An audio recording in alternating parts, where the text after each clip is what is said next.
Welcome to the third episode of New Normal by Newsfirst. It's 4 o'clock. Today, we'll be exploring opportunities for business competitiveness, leveraging technology, and digital transformation. I'm joined by three eminent panelists: Jeevan Yanam, founder, director of Orion City, Hatch, and Veracity AI; Keith Modder, COO and managing director APAC of Virtusa; Lairu Patmalal, founder, CEO of Takas.lk. We did have a fourth panelist, but unfortunately she was unable to join us today. I'm also joined by Chandra Jayaratna, former chairman of the Ceylon Chamber of Commerce, who will be acting as rapporteur. We've seen many meetings move online. We've seen schools move online. Even this panel discussion is being conducted virtually rather than in a studio today. I trust you've all seen this meme that's been circulated asking who led the digital transformation of your company. Was it A, the CEO, B, the CTO, or C, COVID-19? And I think many organizations around the world, not just in Sri Lanka, most people would have said C, COVID-19. The coronavirus has forced many of us to transform and embrace technology if we want to interact with the outside world. Keith Modder, why do you think individuals, companies, and even governments around the world have been so slow to transform pre-COVID-19? Yeah, that's a great meme, Nero. And I think the real answer to that is, what you did before COVID-19 that enabled you and empowers the company and the country to sort of navigate this very sort of unparalleled time that we're in. And the good news is it doesn't matter if you are behind. The opportunity to leapfrog presents itself. Technology has moved along. Think about what we're doing today. We're having this on Zoom. And the cost of technology adoption keeps coming down. So for those who have been a little bit behind in digital adoption, I think the quick opportunity to leapfrog should be embraced with and taken up really quickly.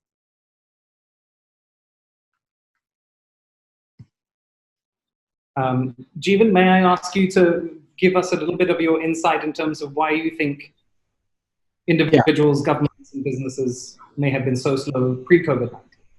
Yeah, I think pre-COVID-19, it just comes down to one thing. It's really mindset, right? And even within organizations that we run, I think it also varies depending on the type of business and also that traditional versus startup, and that the mindset within the organization. So if you look at traditional companies, even now today, as recent as probably last week, they're still saying, hey, when do we get back to normal? And I think that's the mindset that has to change. I think they have to embrace that there is no pre-normal, there's a new normal, and which is the topic of today. And I think that embracing and that mindset shift is one of the biggest reasons why it didn't happen pre-COVID, but post-COVID, I think that has to change. And I think that comes within that traditional versus startup mentality. And also, and I think what inspired us is really looking at ourselves as a startup and understanding, okay, how do you, as an organization, say the revenues might be very small coming from your digital channels, but how do you embrace those small revenues and kind of build and work on them and grow them? Okay, and the same question to you, Lairu. Hey guys, happy to be here. Thanks for having us. Hi to everybody who's kind of joining in. Just to add on, essentially in terms of what Jeevan said, right? So in Sri Lanka, there has been this mindset, and we saw this very early on as well in terms of conversations. People thought, it'll change in a week. We'll be back to work in a month, and so on and so forth. And we really don't know what the future holds, right? So we only be in a situation where we can control for the stuff which we can control. So what technology allows us to do is control more things remotely especially in this particular context, like the Zoom call, the ability to kind of connect with one another from remote locations and so on and so forth. So given the new kind of normal which we have, where we can't interact with people very regularly, we are essentially forced to kind of reckon with the reality that this might be here to stay, at least for the next 18 to 24 months. So we have to think of more efficient ways of doing things, and technology helps us do that at a lower cost.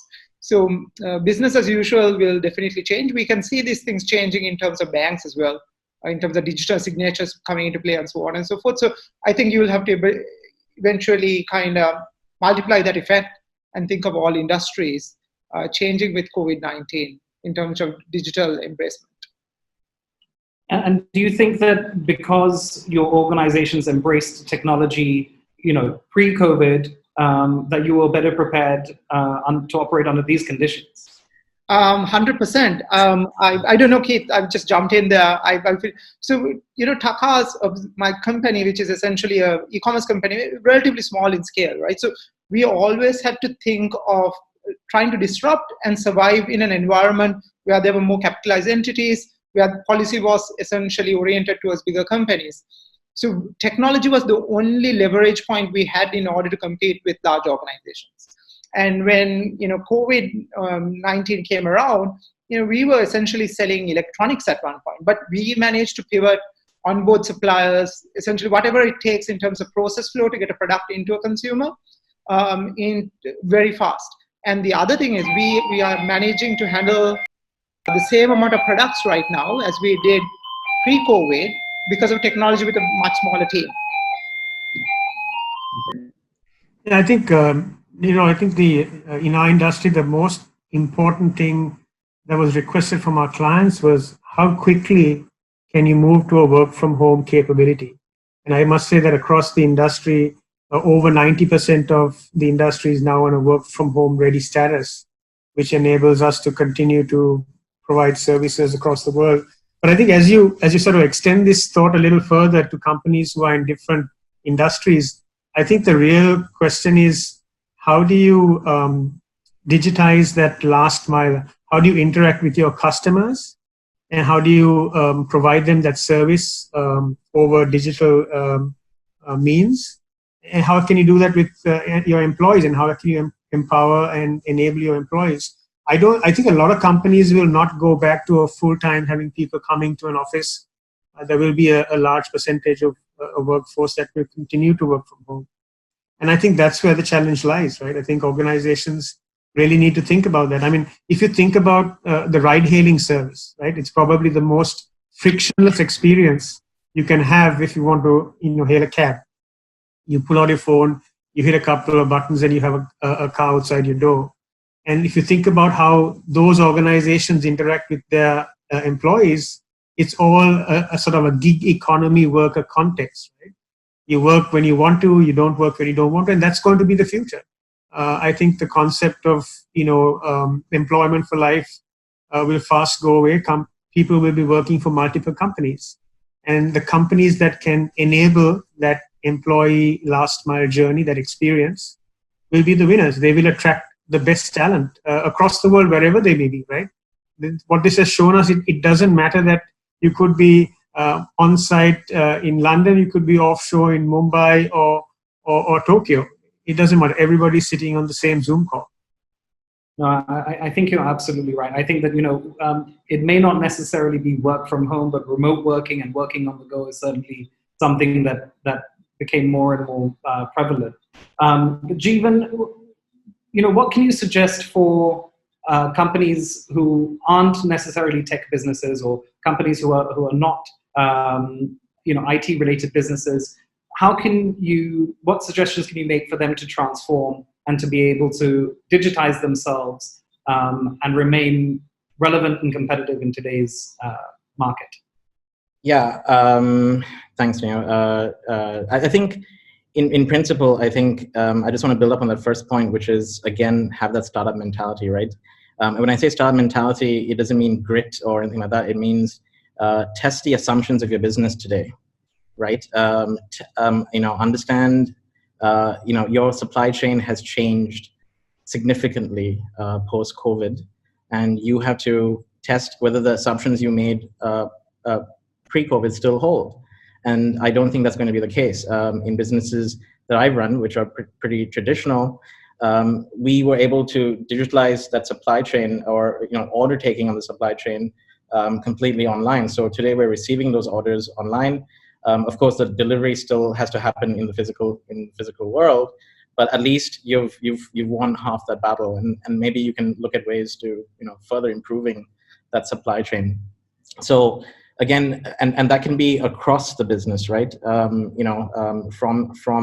where the product is manufactured, how it's manufactured, how you check quality of the product, right? There are huge ways to use new technologies like AI, for example, and we're looking at AI in testing quality of our products, so that we don't have physical people check 1 in 1,000 samples. We have a AI doing repetitive tasks automatically all the time. So these are things that you can do in your traditional business, and I think those that are focused on testing the assumptions, and also focused on the user journey of their customers, right? I think Keith kind of made that point, but checking how is your customer wanting to get the job done that they need to get done, and how are they interacting with what you are building and the products that you're building going forward. So I think that's exactly how you go forward on this. Just to add to build on what was said by Jeevan, look, I think there's also going to be a very significant market share change, right? And if you think about how this has impacted us at home, right? If I think about my own experience at home being locked in for a long period of time, grocery and grocery delivery has suddenly taken a very important service. I think my wife had discovered many companies, and it's not the traditional companies that you'd expect. It's really some new startups that are providing a fantastic service to provide a great delivery service.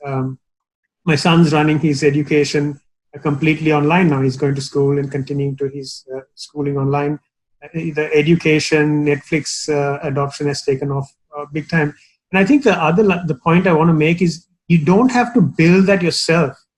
There's so much of collaboration that can take place today, right? I mean, think about the platform and the infrastructure that Lahiru's organization has built, right?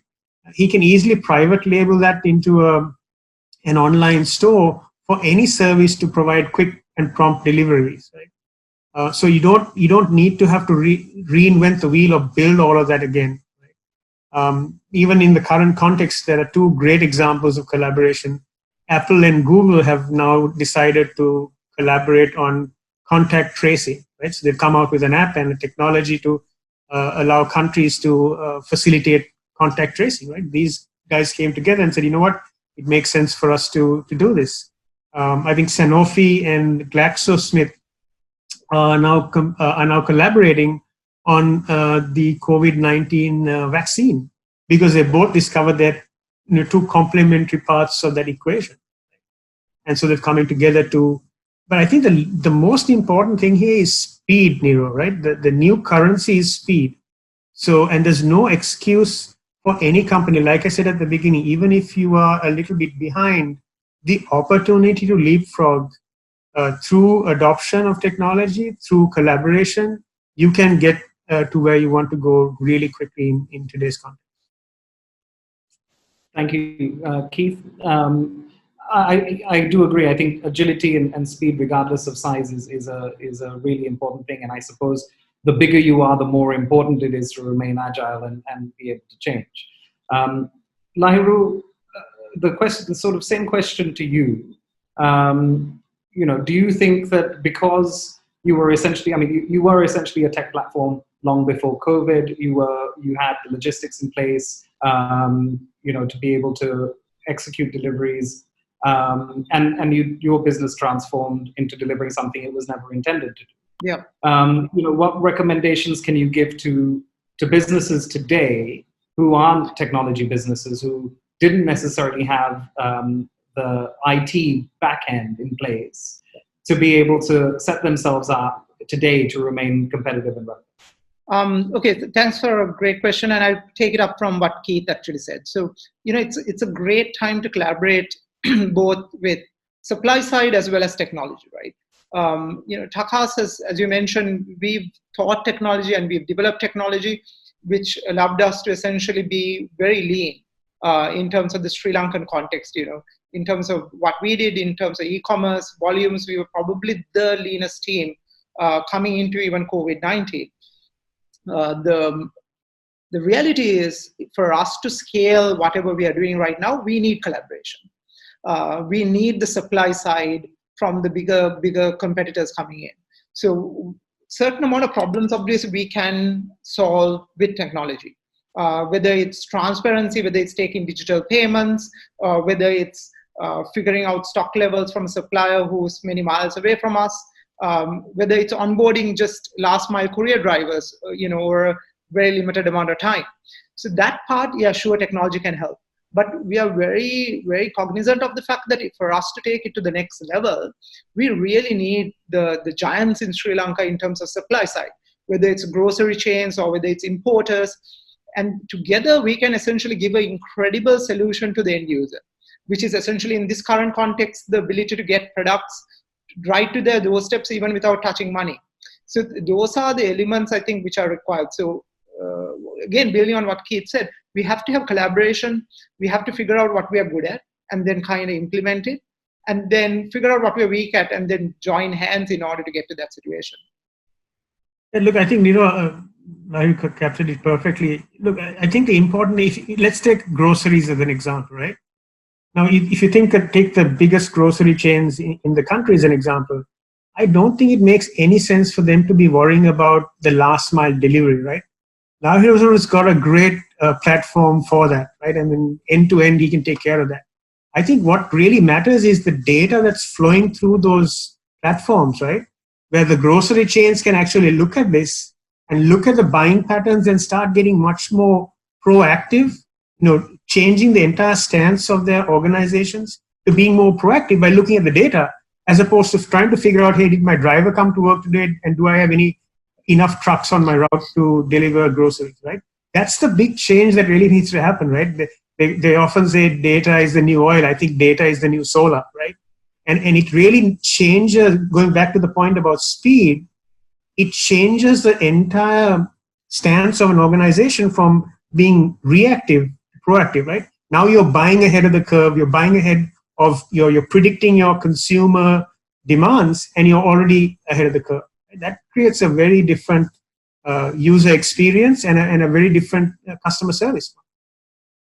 So I think, if I were to summarize, a paradigm shift away from these rather protectionist corporate strategies needs to be opened up to have more collaborative participation amongst complementary businesses who aren't trying to monopolize. Is that, in short, what you're saying?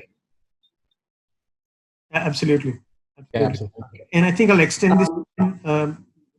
I'll even extend this to countries, right? Even if you take Sri Lanka, if you look at the other countries in the world, right, they've been pumping a lot of money into the economy to help stimulate and keep the economy growing, right? I think the US pumped in $2 trillion, which is about 10% of their $21 trillion economy, and they're thinking of putting in more money, right?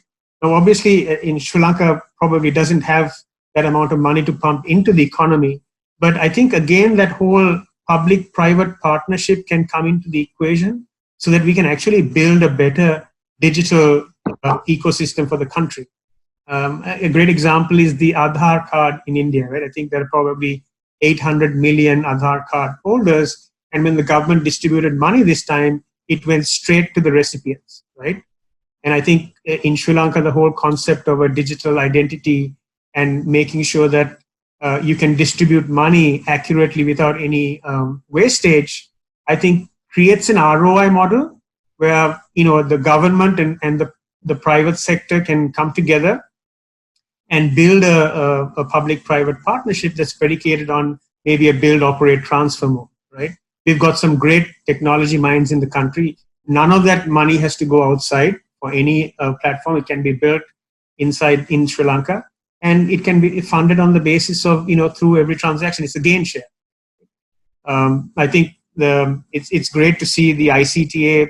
The president has appointed some really super guys into the ICTA, and I think they can take this forward. But goes back to that point about collaboration, right? You don't have to reinvent the wheel. You don't have to do this yourself. There are plenty of opportunities where companies can either contribute intellectual property that's already in place and or build it together with a public-private partnership construct and operate it on a build, operate, transfer, and that'll stimulate the economy as well as provide a fantastic accretion to our digital aspirations. I mean, digital identity has been one of the key sort of barriers for many businesses operating, particularly fintech, in terms of KYC and so on and so forth. Jeevan, would you mind touching? I mean, you've been a massive advocate of the startup culture and inculcating startup mindset in Sri Lanka. Could you tell us some of the barriers that you think technology companies face and how perhaps we can look at overcoming those? Yeah, I think, if you look at startups today, there's approximately about 400 tech-enabled or tech startups, right? And I think, we might feel that there's not enough because, and I believe, there's room for more, but definitely there are a few of those that aren't really enabled, primarily because there's either a lack of IP or there's a lack of opportunity, or they're thinking about, or they're not exposed enough, right? So I think a big issue that we try and solve through programs through Hatch, and we have a fintech program as well. A big one is a lack of market access, right? And I think we had to lobby government to give, I think it was 10% of all tenders should be given to local IT companies, right? Exactly what we were talking about earlier, or should be given to startups, because typically they put down and say you need to have $30 or $40 million of revenue. Not many startups who are quite capable of building these products have that kind of revenue today, right? And are hoping to get an opportunity to then create something unique and then take that out. And I think that's something that our traditional governments need to allow, and we try and enable that through programs through Hatch, and we work with government and say, hey, can we get startups to come and solve some of these problems that you're facing, and solve these problems, right? So I think that is a big need. Then I believe if you look at the private sector, the problems that we spoke about earlier is they seem to want to try and build everything themselves, right? Without thinking about, instead of trying to build, and they're so busy trying to build it that they waste a lot of time. They don't get the product out in the 6-month or 3-month cycles that they should, and then they lose market opportunity. And then the next year there's another conversation about this, and I've been personally involved with corporates that do this, that try and build it themselves and fail miserably and fail all the time, instead of working with a partner and saying, hey, let's build this. You get focusing on results and co-creation, I think, are a big thing that the private sector as well needs to adjust to. And I think as Keith said, if they're focused on speed instead of focused on these kind of smaller things, I think that mindset should change. Another problem that startups face is a huge lack of investment, right? Because there is no real ecosystem of real investment here. I mean, if you look at the number of VCs, angels, and what we've invested is but a fraction to what other ecosystems invest in, right? And I think that there are laws that we need to create, such as the LP structures in Sri Lanka, which is I believe been formalized and gazetted, but just needs to be passed through to allow funds to come into the country and not be double taxed on the gains that they make, the capital gains that they make from exiting a startup, right? There are laws that we can put in for angel investors and say, okay, if you're taking a risky bet on a startup, hey, how about we, give you a tax write-off on that investment that you make into a startup? And that exists in UK, in Malaysia, in most of the other, startup ecosystems. So there are things that I think we can do as a country, and to really get things going for startups and co-creation and open ideation, that Sri Lanka is unfortunately not. It's not the best place today, but we're hoping that that the government will listen and we'll get these things done. Some very valuable points and food for thought. I mean, in the past, Sri Lanka has had various investment incentives to encourage investments primarily into the industrial sector. And, the Board of Investments encouraged large investments at the time into what was then, the Industrial Revolution time. Today, we live in essentially a digital revolution. But those investments are typically smaller and not given the same priority, even though they may have greater impact economically than an industrial investment. So, Jeevan, I think your points are definitely taken on board.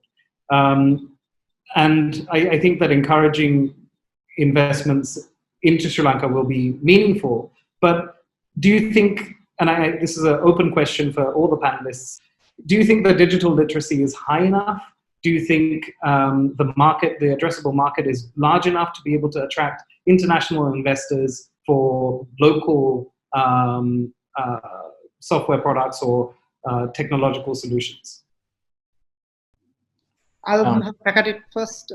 Jeevan, you want to? Yeah, no, go for it. Yeah. So essentially, in terms of the Sri Lankan market size gets spoken about quite a lot in terms of how small it is, but in terms of technology creation and exportation of technology from Sri Lanka to elsewhere, I think the world is an oyster here, right? Essentially, we can produce world-class products out of Sri Lanka, and in certain cases, this has happened. Under MIT,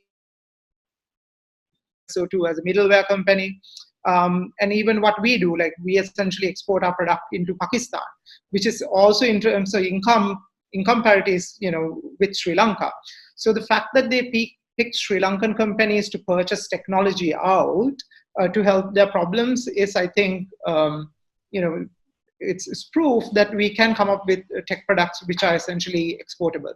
That said, there has to be a lot more support, both in terms of pipeline. So, University of Moratuwa is like always cited, and it's great to be, proud of it and the card bridge, but you really need a lot more coming in.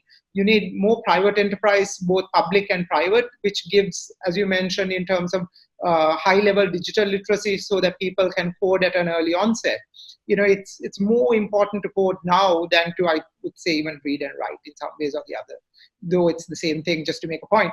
Then you are in a situation where you can, I think, open up to markets. The other thing which I have to stress on is, Sri Lanka has to also acknowledge the fact that we are in the, doorstep of India, one way or the other, and it's built a huge business over, the BPO industry, lower level technology creation. So we have to then think we have to aim a little bit higher, and also become a service center for India and businesses which come into India. So I think that's my kind of understanding of it.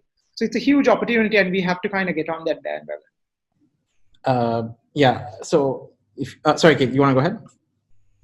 Okay. I was going to say that I think Sri Lanka being a population of 20 million people, I do feel even if you had computer literacy across the 21 million people, it is still a small market. But and I think I tell this to all the entrepreneurs that we coach, right? The world. I mean, today, maybe 10 years ago, knowledge used to be a huge issue, right? And you had politicians say, let's create a knowledge economy, et cetera, et cetera. But today, if you wanted knowledge, you can get it online. If you want to be an MIT graduate, just go to the MIT, grad coursework and start, becoming, become an aeronautical engineer if you want to, right? It's really not about the knowledge itself. It's about how you apply the knowledge in the circumstances you are, right? And I'd like to talk a bit about, what I call like jugaad innovation, right? So and I see a lot of, entrepreneurs come to me and say, hey, I'm going to be the Uber of X, Y, and Z. And you're just like, look, why do you want to be an Uber, right? Because Uber's already done that. And Uber's already done that in a global scale. Just thinking about Sri Lanka as a market doesn't make any sense. You need to think about what innovation that you can take from Sri Lanka that's unique to Sri Lanka in our South Asian context, and then take it out to the rest of South Asia. And I think that's an important mindset change that our founders need to think about. And we definitely have the capability. And MIT, Virtusa are great examples of taking in their circumstances, having the ability to take what they had and build kind of great and big companies, right? So I think that's really kind of and I think with COVID-19, huge opportunity, because it's leveled the playing field across the world. It's not only a Sri Lankan problem, it's not only a South Asian problem, it's a global problem. So how do you then tackle this one problem that then you can take and export to the rest of the world, right? So that's kind of the mindset thing that I think we need to look at and address. I think, just to build on that point, and I think Jeevan's done a great job in helping and promoting all the startup community in Sri Lanka. But here's an example also of, once, especially take the fintech space, right? I think we built a platform for a Monetary Authority of Singapore, the IFC, and the ASEAN Bankers Association. And as they looked at the ASEAN region, what they found was there's about 650 million people, I think, give or take. And they found that a very small percentage of that population had bank accounts, right? And they couldn't reach the traditional banking. But a very large proportion of that population had a smartphone, right? So essentially what they did was they built this platform which brought together, and it's a sandbox, which basically brings together the fintechs with the traditional banking environment, right? So what this does is it creates the marketplace, because fintechs, like I think Jeevan mentioned earlier, they're finding it difficult how to make traction, right? But for the fintechs, this Apex platform provides that marketplace for the fintechs and the traditional banks to incorporate their lines of service and their customer journeys. It also provides a way in which the fintechs are evaluated for things like security, capabilities, and so forth. But it brings the old and the new world together, right? And that's something that Sri Lanka possibly could do by joining the ASEAN group, or building a similar platform for Sri Lanka. And I think the last point, I think Lahiru mentioned also about the talent, right? I think we have an abundance of talent overseas. And I think as the government thinks more holistically about building a digital ecosystem for Sri Lanka, there are many Sri Lankans who would want to come back. And I think maybe we can offer them a 10-year tax holiday to come back home and help them bridge that earning deficit, right, that they would when they come back to Sri Lanka. But I think there are many ways in which we can solve some of the challenges, going back to the point of collaboration, partnerships, and attracting talent. I don't think those are big hurdles that face us if we have the vision and the execution to do that. Keith, I'd like to talk to you a little bit more in detail about trying to attract returning Sri Lankans who've been involved in the technology space a little later. And Jeevan, next I'd like to talk to you about data privacy. But first, I'd like to ask Lahiru, specifically after Keith touched on fintech, COVID-19 has been the greatest catalyst, I think, around the world for fintech applications. And in Sri Lanka, we've seen a number of chicken and egg situations where either we have faced difficulty in onboarding sufficient users to be able to justify onboarding vendors, or we haven't had sufficient vendors to attract sufficient users. What is the main barrier to entry, and how can this be overcome?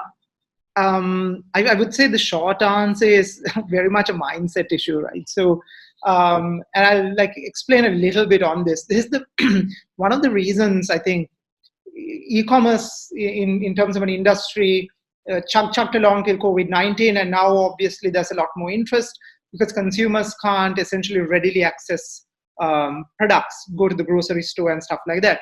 We knew for a long time the grocery store experience sucked, right? Everybody would say this. Most companies, when they thought about doing an uplift, was essentially changing the placard in front, and they'll celebrate it as a big win, right? And they'll high-five each other because annual reports said they made money. So the same logic, sadly, they never invested in technology. They thought that was the thing. And then same thing happens with fintech as well as, let's say banking in many ways as well. Because we do have a large network of banks. And, I've sat very briefly on a board of a public bank. And I'm very proud to be there, and we did some incredible stuff. But end of the day, if you have a large amount of good enough brand name and people just can walk into your outlet to do your banking, you don't really have an incentive as an entity to invest in that. And there is no incentive to empower companies, startups, fintechs in order to take that leap. And then this is coupled with the regulator as well. So the regulators in Sri Lanka are quite risk averse. So with that level of thinking in terms of the regulators always trying to, so good example is when you want to open a banking account, you will have to sign it off with the actual pen and ink, right? And the regulator would be like, you have to do this, otherwise we have no idea how to verify you. And actually, it took Nations Trust Bank a huge leap of faith to say, whatever the regulator, we are going to go ahead and do it anyways. And then all of a sudden, FreeMe had a lot more traction. So it had a little bit of vision, execution, and taking a little bit of a chance. So I don't want to overstep my time or overstep on people's toes too much. But the reality is, it's not the technology which ever held things back in Sri Lanka in terms of fintech. It's the prevalent mindset that traditional works here. And as long as a large group of individuals think that, who deem responsible, intelligent, which they can be, we won't see change, right? So for change to happen, and that COVID-19, what this has done is essentially brought most of these things to a grinding halt. And I think Jeevan knows this as well. I've been speaking to, our kind of, and I think he may have even invested in this company. I've heard in terms of fintech, in terms of solutions, it's going up the roof. Because insurance companies can't collect money, so now all of a sudden they're embracing it lock, stock, and barrel. So I think it's really golden years for these things. But for this to kind of see through, we really need a shift in terms of mindset, as Keith was saying. In the longer term, the guys who lead the business need to understand what it takes to take it forward. So that's. Stephen, I'm gonna turn to you and ask you to give your thoughts on this, and also to address, the data privacy issues which come along, with this. I think Lahiru's made some really good suggestions that need to be. So Lahiru's absolutely right. So the main issue is primarily the regulator and the prevailing mindset of too much change is a bad thing. And I think it's not till COVID-19 did the central bank say, it's okay for a digital KYC. Right, it's not till literally I think this month did the central bank say, okay, maybe we need a digital KYC, when it's been adopted across the globe in every other country, right? I also think there's some underlying infrastructure that we need as well, and that was touched upon earlier, like digital IDs, right? So I think there's some infrastructure like digital ID which will make digital KYC it will enable it to be a lot more accurate, faster, quicker, better, etc. That needs to come underlying this, that will then enable fintechs to build on top of that to allow payments and a whole lot of other services on top of that, including I think the government needs to really embrace and work in any infrastructure that they're building, whether it's digital ID, they they need to build a platform, and we've told them things in this. For example, in the data privacy, we've tried to ensure that that the government has an open access platform or open APIs to the data sets in those platforms that they provide, whether it's digital ID or whatever it is, or whether it's the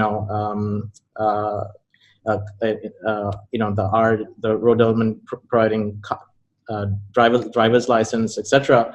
That we have access to the APIs, so that then startups can build can look at that data and build more and more exciting services on top of that. Obviously, data privacy is a huge issue, but the Data Privacy Act has been, and there's an interesting adage, right? There's two things you should never see man do. One is make sausages, and the other make laws. But I believe that the laws, I mean, it's been argued very openly and in debate. The last, I believe, for 8 months to a year, Jayanta at the ICTA is the main man kind of taking that forward. And it is pretty comprehensive, and we looked at all the aspects on cloud, on infrastructure, on IDs, etc. And I think it is pretty good that we should now just pass it and get moving on all the things that we spoke about. Because, as I said, that's kind of one thing on top of the other that's kind of delaying the entire ecosystem. Thanks, Jeevan. Keith, we're talking about digital KYC, know your client, which is an essential part, of banking.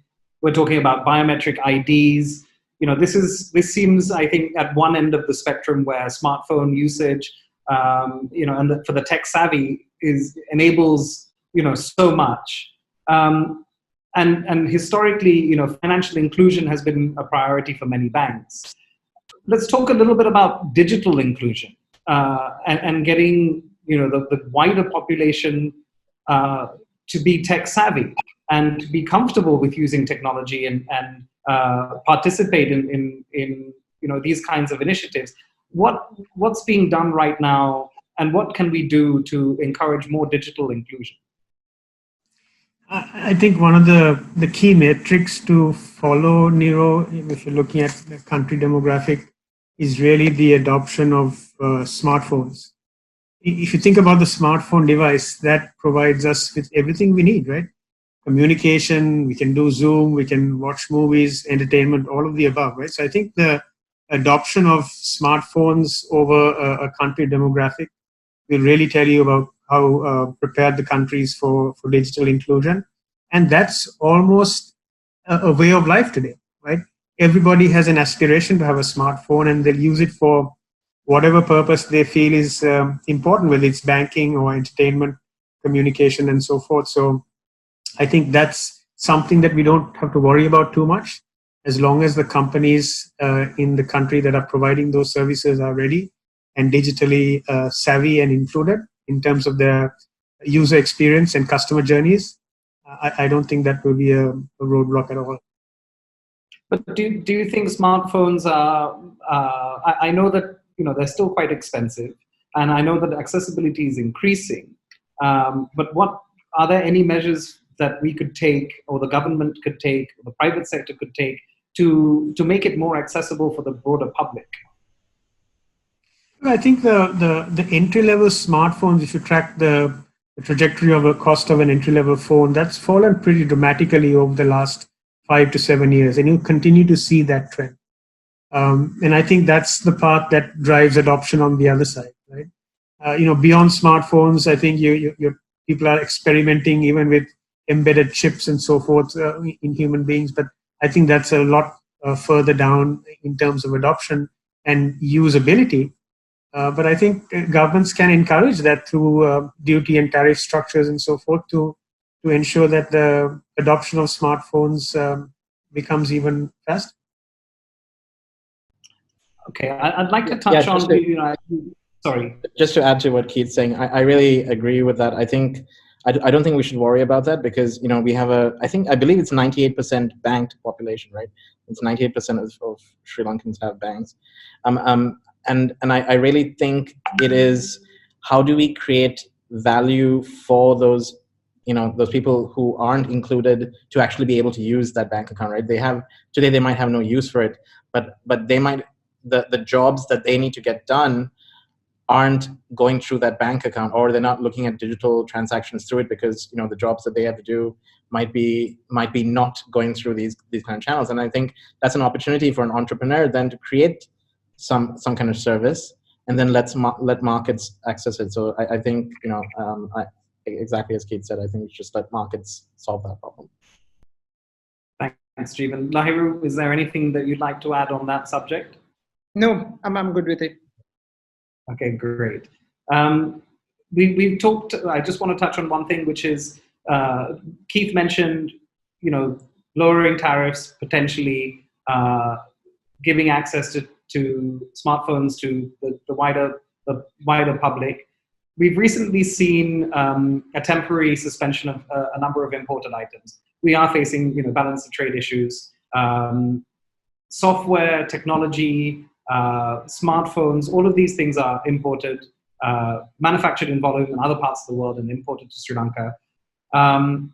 We've seen raw materials for some locally manufactured products being included in this temporary suspension of imports, which has hampered the production.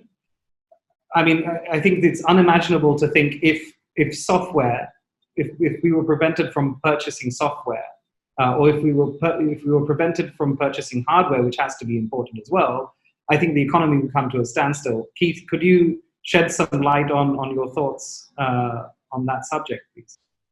Yeah, I think, I think these are ephemeral, right? These are just put in place as a temporary measure to show up the inflow and outflow of foreign currency into the country.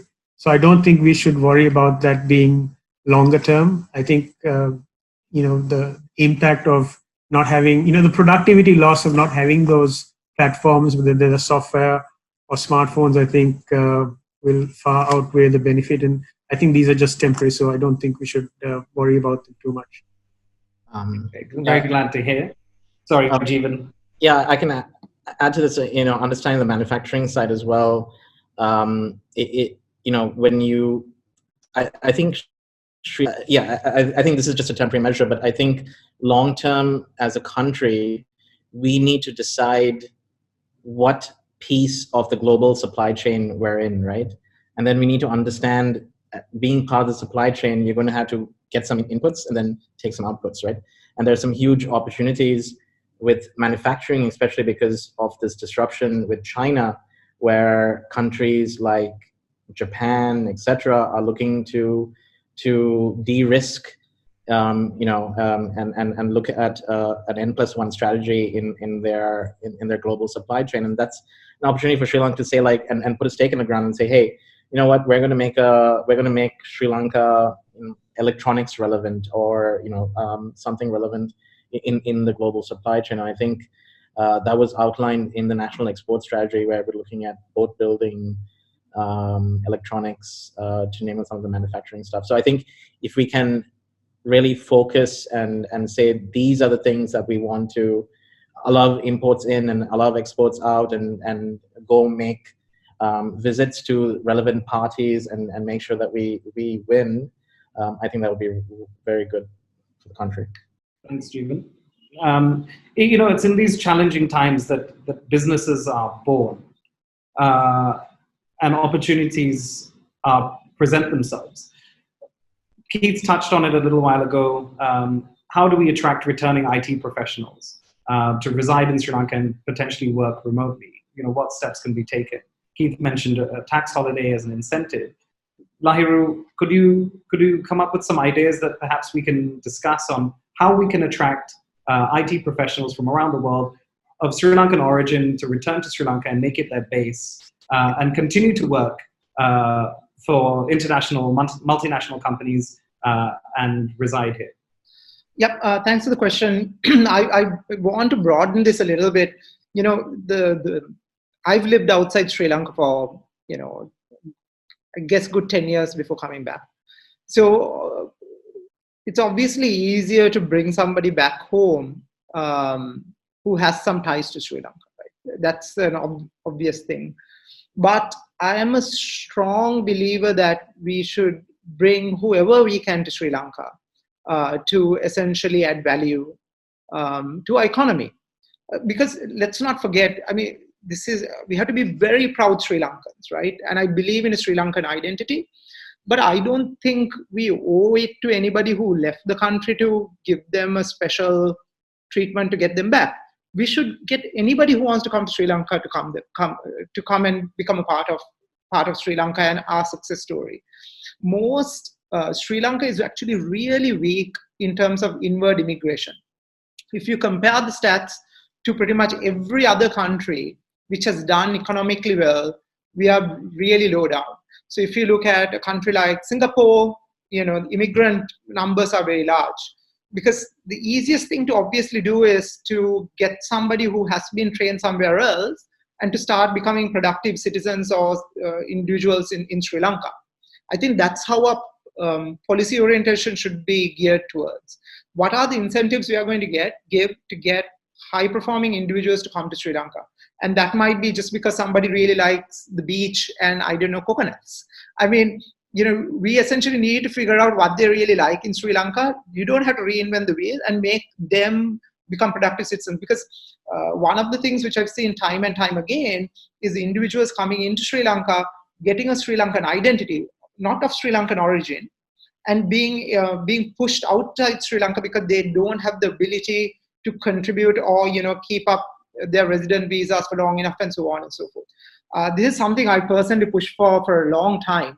And now I think more than ever, I think we really do need to bring both Sri Lanka people who have Sri Lankan ancestry back, as well as anybody who wants to come to Sri Lanka with the right kind of skill set. Thanks. Keith, would you like to add to that? I think Lahiru covered it pretty much. I think it's important for us as we embark upon a leapfrog strategy for Sri Lanka around digitization, that we also have an opportunity to bring back some of the best minds that we have in the Sri Lankan diaspora across the globe. And however that happens, and it could be even more broad-based, but I think the benefits to the country are tremendous, and we should explore all avenues to do so. It seems that in the recent past, Sri Lanka has encouraged Sri Lankans to go and live overseas and earn overseas and remit money back. And our visa system has almost begrudgingly given work visas to individuals who want to reside and work in Sri Lanka. We do offer investment visas and so on and so forth, but the thresholds are relatively high. Now, in the technology business, those investments are not necessary. It's intellectual capital that they're really bringing to the table. What major shifts do you think we need to make in our visa system to be able to encourage creative individuals of Sri Lankan origin or of other origins to participate in the local economy and actually grow industries and exports as well?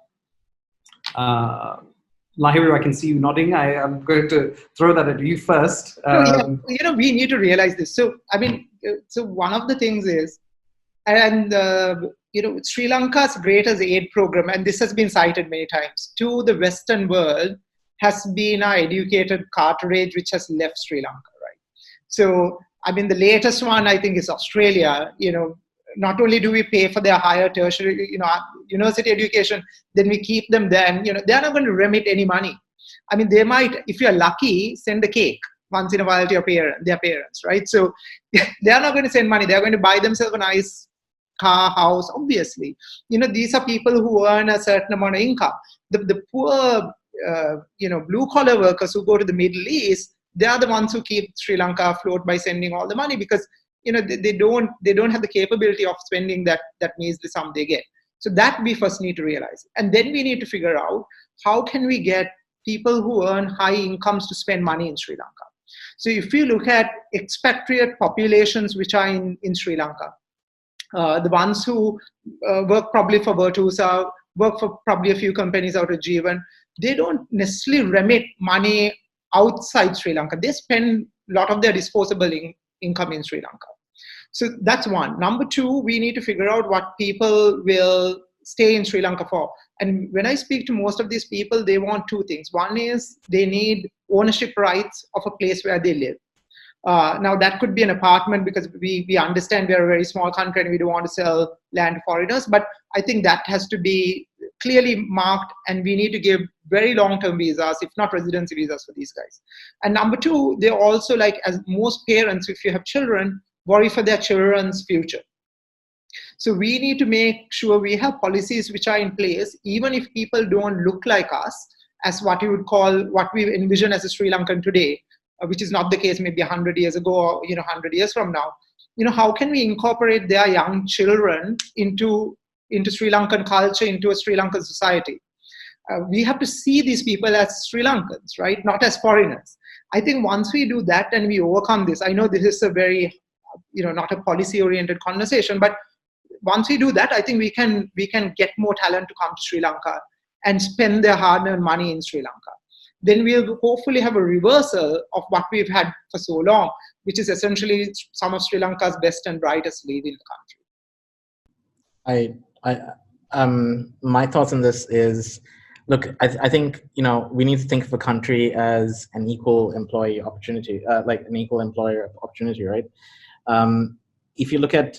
If you want to be Singapore, you need to think like Singapore. And what did Singapore do well is they brought in a lot of different people with a lot of different skill sets from a lot of different backgrounds, and they created something that was unique. And I think, in Sri Lanka, I always get this fear from some certain groups saying, okay, if we open up the borders, they'll come take our jobs, which is highly unlikely, because even if you look at India, our jobs are paying probably less, and there are lots of considerations to that.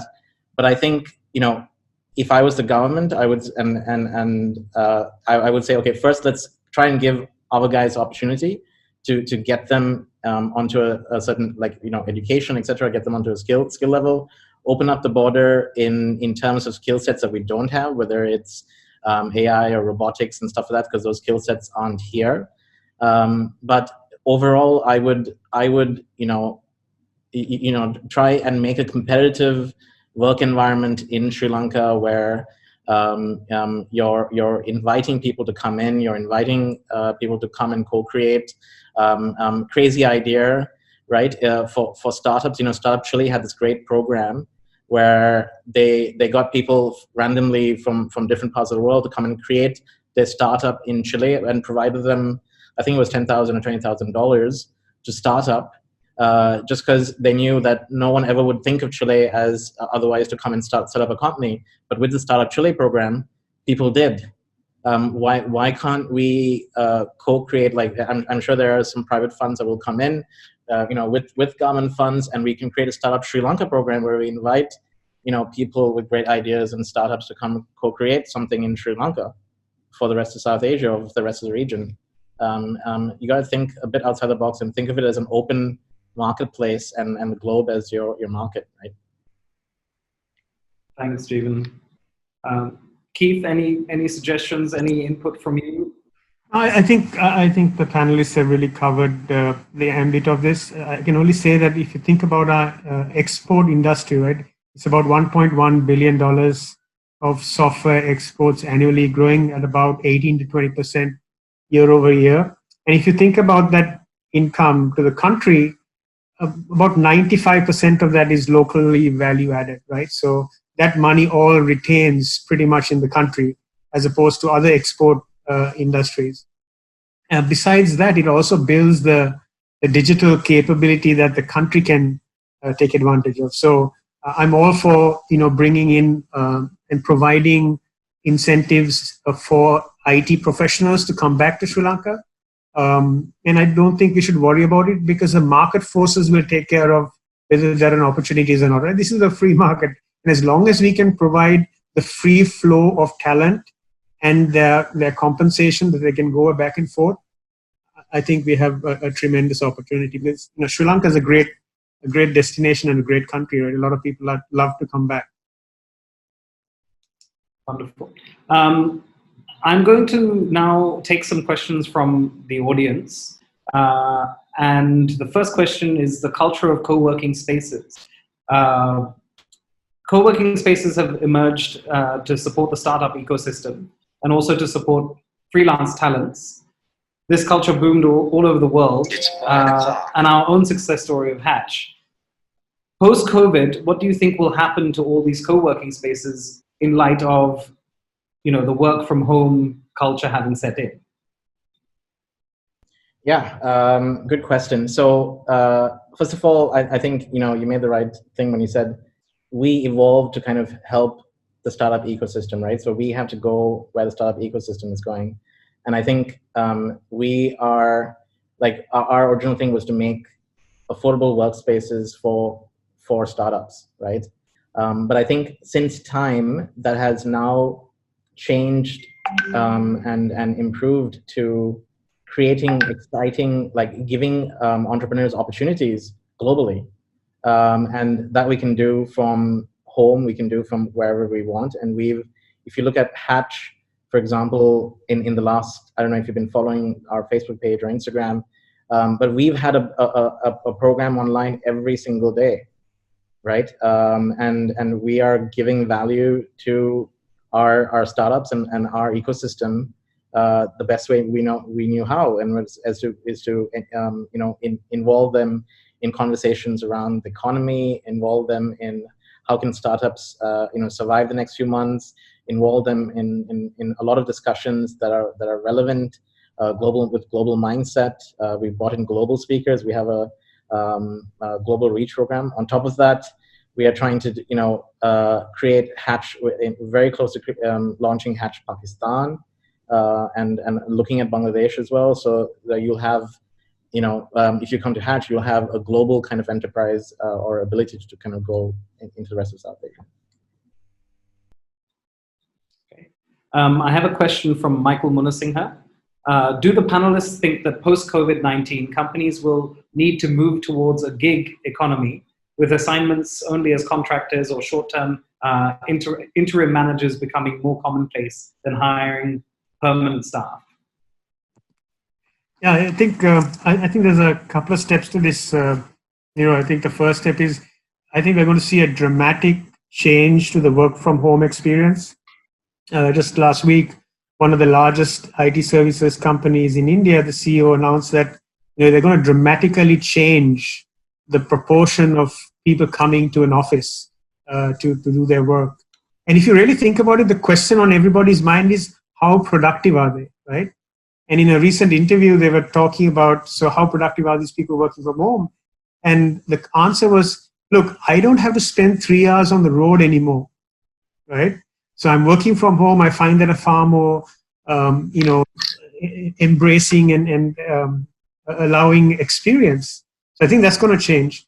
Already we're seeing in our more mature markets, the whole concept of the gig economy. I think I talked about the Uber and the ride-hailing companies, right?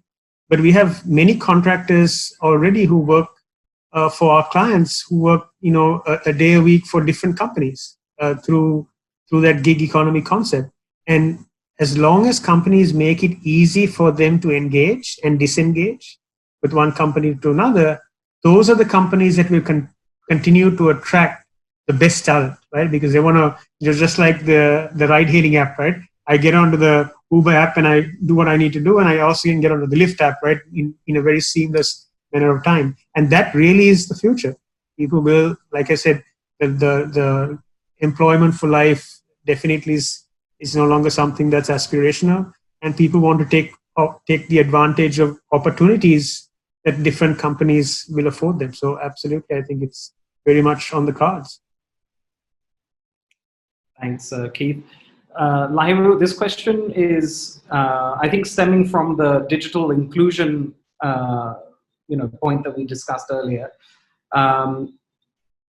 Essentially, what the question is asking, it's from an anonymous attendee, is how can we search deep into the community and invite everyone from the grassroots to participate in the digital economy? I suppose what we need to do really is to reach deep into understanding how we can make the population more digitally inclusive and enable them to participate. Would you like to share some thoughts on how we could potentially do that? Yeah, very short question, but a very complex question at that. So essentially, I'll take one strand of it, which I've been thinking about since COVID, in terms of grassroots and the digital economy, right? It's essentially agriculture. So Takas went from electronics to agriculture pretty much within a night. And now I've been thinking about supply side in terms of agriculture. How does the farmer bring their produce from, let's say, Dambulla in this case, because everybody knows Dambulla, or Dambulla to Colombo. And what we've realized is that there are so many interlocutors during this journey, from the point of the farmer making its produce, and then by the time the consumer gets it, it would have jumped through, I would say, at least 10 hands.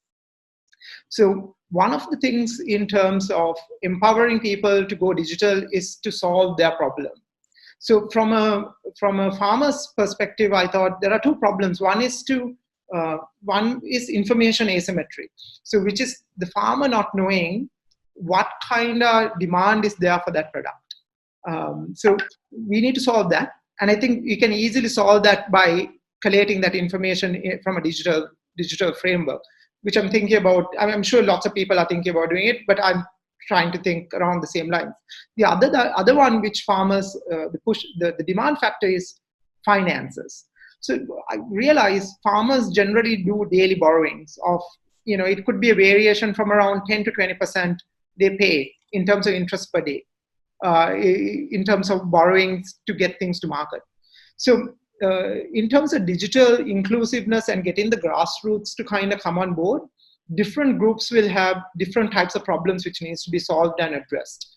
So in this particular case, in the business we are in right now, the problems which needs to be addressed to that captive audience which we are getting this produce from is essentially information asymmetry, as well as essentially access to capital. So I think that's the answer essentially. So once we get those things into a digital medium, they will be in a place where they'll think, what, I need to get onto this platform. I need to use this service in order to kind of access this data. And currently we don't have that. So that's, I think, what we need to do in order to get them to a point where they are essentially interacting on a daily basis with technology. Given the breadth of that question, do any of the other panelists have anything to add on that subject? Yeah, so one of the problems that we're working on right now is for an index for insurance for farmers, because they don't know what price they're going to get when they finish their crop, the yields that they're going to get when they at that time. So we're working on collating that data so that to make those predictions for insurance companies, who then can take risk on ensuring the farmer yields and indexes. So going back to problems that we can solve that are relevant to our to Sri Lanka, and then taking that globally, that's a huge opportunity there, which I think more and more people are going to do. Okay, Keith, we have a question specifically about public-private partnerships. Public-private partnerships in Sri Lanka thus far have been somewhat limited. Certainly not as many PPPs as the country and perhaps the private sector both would like. What are the key challenges, do you think, that have been faced by both the private sector and the government in marrying these public-private partnerships? And what effective solutions do you think could be posed to the government and the private sector to overcome those challenges? Yeah, I think I've been privileged to be part of one of the public-private partnerships, which was Slintech, and it was really phenomenal to see how the private sector came in and helped the government set up one of the most leading labs in the country around nano and nanotechnology. So I think it can be done. I think what needs to happen is that it has to be a business problem that needs to be solved. There needs to be an ROI. And I think if you can clearly bring that forward as the vision, and that the collaboration will result in a gain share for both parties, I think we can explore many more public-private partnerships in the country, retaining the foreign currency inside, stimulating the economy through investments into those vehicles, and achieving a digitization for the country that we so badly need. Okay. Nairu, anything that you'd like to add on that? No, I mean, I don't, but I'll just say this much. Public-private partnerships has worked, under the, not in the same way, but, our textile industry or the garments industry was very much aided by the state at one point or the other. And then, the private enterprise essentially took it and ran it to where it is right now.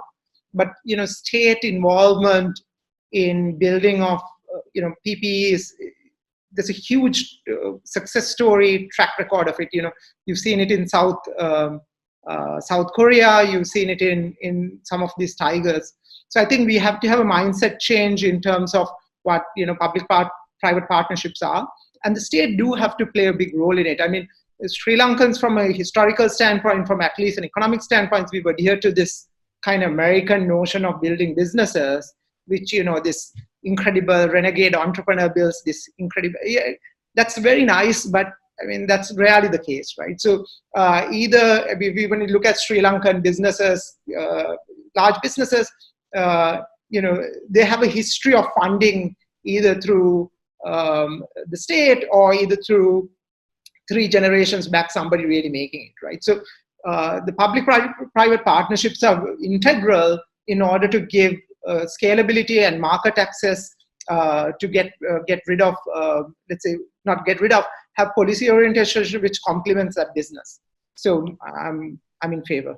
That's the short answer, and I think we should look at it in that way. All right, Jeevan, over to you. On PPPs? Yes.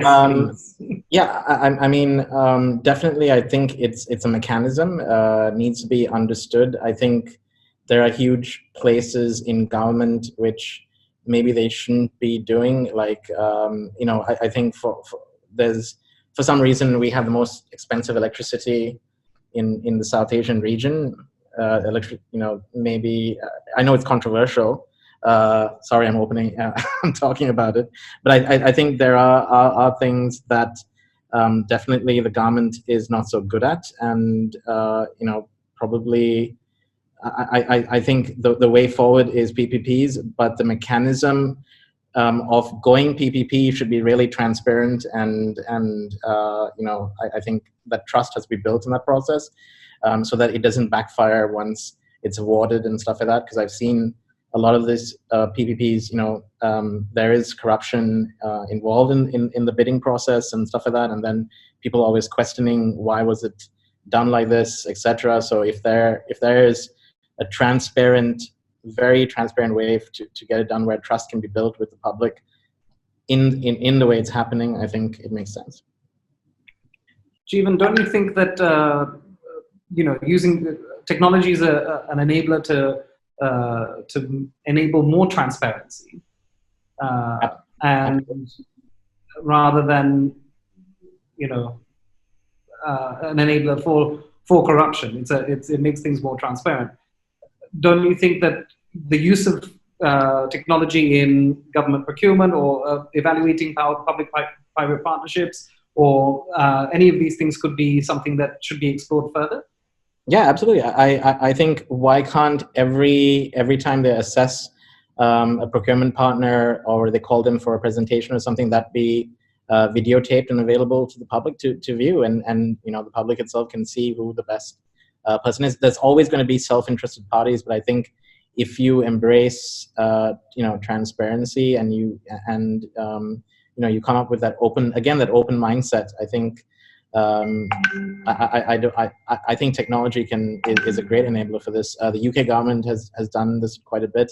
I think we just need to follow suit. Okay, thank you, Jeevan. I have one final question from the audience, and then we will slowly start wrapping up. Over to Keith. The question is, how can technology act as an enabler for greater cross-border business, specifically supporting exports? I'm not an expert in the area, Niro, but I think there are many platforms that have been sort of attempted to have been implemented across the board. And I think, again, it really comes down to the mindset of all of the stakeholders wanting to adopt a very transparent ecosystem or platform that facilitates cross-border trade. And I think it's, again, up to the leadership to make those decisions and drive the implementation of it. And maybe there's a public-private partnership opportunity just in making that happen. Okay, thank you very, very much. Lahiru, I'm going to turn to you now to just share with us 3 key takeaways, actually just some key takeaways from this discussion that you'd like to voice. Yeah, absolutely. Thank you. Thanks for organizing this discussion, Aaron. So the one thing which I want to talk about, 2 things which I want to highlight. One was in terms of technology. Technology is not like a light bulb, right? It's not like very gloomy and somebody, at a board meeting tomorrow, somebody says, watch this webinar, we are going to go into tech. And, it's not like a light bulb which is going to go off. So it's a mindset change. And I think we spoke about this in depth, both Jeevan, Keith, you. So the mindset has to change and you have to stick to it. So in terms of digitalization of certain parts of our economy or in terms of our businesses, we have to be committed to it for the next week, next month, no matter what might come hereafter. What we are sure of is, COVID-19 is not going to go away. If somebody thinks this is going to be over in the next 4 weeks, that will not happen. So we are looking at mid-2021 as a great case scenario for us to return to some level of what you would call normalcy. So people have to be committed to technology, and we have to embrace technology as in terms of problem solvers, in terms of looking at processes and how to understand how technology can help us through those processes, no matter what they are. So one of my key take points is, we have to think about technology. If you're thinking about a balanced diet, you'll think of eating well, exercising. So put technology and think about technology in the same light. The other thing is, and again, this has been discussed, was, we can't be island unto ourselves. So businesses can't do that anymore. No matter how big you are, no matter how intelligent you think you are, it's much better to collaborate. Look at all the examples Keith have given. I mean, Apple and Google, some incredible companies thinking, we can achieve a lot more by collaborating together. So we have to do that in Sri Lanka as well. And Sri Lanka as a country, again, has to do that regionally and internationally. So if we do that, and if that comes out of, I think, COVID-19, I think we'll be at a much better wicket in another 18 to 24 months' time. Thank you, Lahiru. Jeevan, your key takeaways, please. Yeah, I think as entrepreneurs, I think we need to think about reinventing ourselves. And I apply that to myself, except maybe the weight. But I think the main thing I would say is look at this as an opportunity. This is a huge opportunity with COVID-19 to look at the world as your kind of global stage, because the rest of the world is in hurt as well. So you can really build product services for that global and for the globe. With that mindset, you need to understand that this is the new norm, that things aren't going to suddenly be good tomorrow or the day after or in the next week or the month. This is going to be, work from home. A lot of these new normals are being applied, so you need to understand that this is the new normal.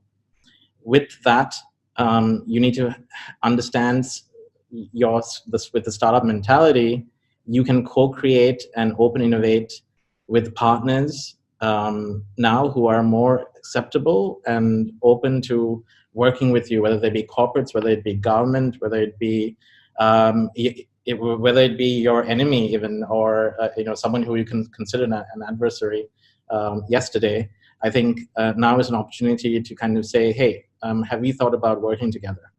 And I think the last thing I want to leave you with is really the opportunity around AI and adopting AI in whatever process, and whatever you're doing now.